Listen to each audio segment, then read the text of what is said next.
اگر ایک بندر ہے, بندر کے سامنے ہم 10 لاکھ روپے رکھ دیں اور 2 درجن کیلے رکھ دیں تو وہ کیلے اٹھائے گا.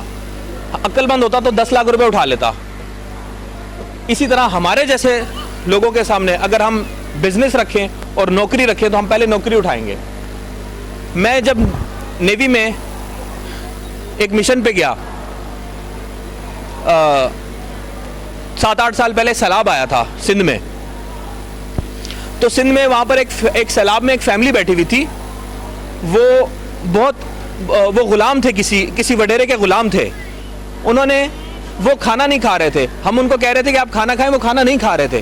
ہم نے کہا پلیز آپ کھائیں. انہوں نے کہا نہیں ہم نہیں کھائیں گے, ہمیں پنشمنٹ ملی ہوئی ہے, ہمارے وڈیرے نے کہا ہے کہ کھانا نہیں کھانا. میں نے کہا بھئی کون ہے وڈیرا آپ کا؟ وہ کہتے ہیں وہ ہے. تو میں نے کہا کہ بھئی آپ کیوں غلام ہو اس کو؟ کہتے ہیں ہمارے جدی پشتی جو ہمارے آباء و اجداد تھے انہوں نے وڈیرے سے قرضہ لیا تھا تو ہم اس وجہ سے اس کے غلام ہیں. تو میں نے کہا کتنا قرضہ ہے؟ بولے 250 روپے.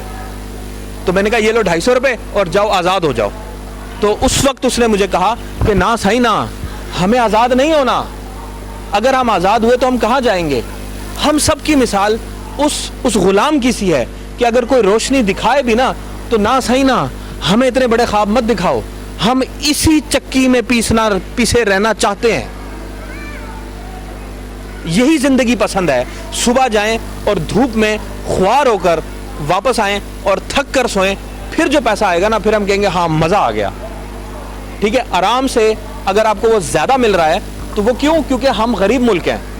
ہم غریب ملک ہیں, ہمیں عادت ہی نہیں ہے کہ ٹیکنالوجی کو استعمال کر کے زیادہ پیسہ کمانے کی. ہمیں پتہ ہی نہیں ہے اور ہمیں ضرورت بھی نہیں ہے جاننے کی. اتنے زیادہ لوگوں نے پاکستان میں B4U میں پیسے لگائے ہیں جو بالکل انگوٹھا چھاپ ہیں. اتنی زیادہ لیڈیز ہیں جن کے ہسبینڈ نہیں ہیں, انہوں نے بھی پیسے لگا دیے. وہ عورت ہو کر اتنا کچھ کر رہی ہیں.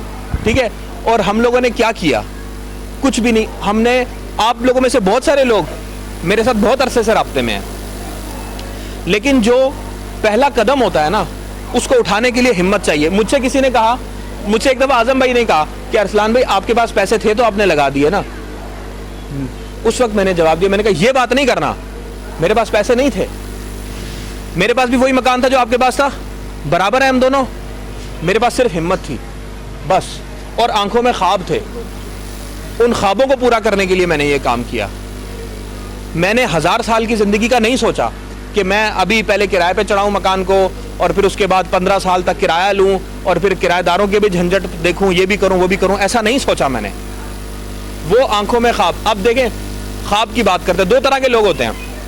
ایک ہوتے ہیں جو ڈریمرز ہوتے ہیں, دوسرے سلیپرز ہوتے ہیں. جو خواب دیکھنے والے ہیں نا وہ اپنے من پسند لوگوں کے ساتھ ہی بیٹھتے ہیں. شادی میں بیٹھے ہوئے ہیں تو الگ الگ ٹیبل پکڑ کے بیٹھ جاتے ہیں. خواب دیکھنے والے خواب دیکھنے والوں کے ساتھ بیٹھ جاتے ہیں, اور جو سونے والے ہیں جو سارا دن تھک کر سوتے ہیں وہ الگ بیٹھ جاتے ہیں. ٹھیک ہے, اور جو نمازی ہیں وہ نمازیوں کے ساتھ بیٹھ جاتے ہیں, جو شرابی ہیں وہ شرابیوں کے ساتھ بیٹھ جاتے ہیں. اس طرح ہوتا ہے, ہر جگہ ایسی گیدرنگ ہوتی ہے.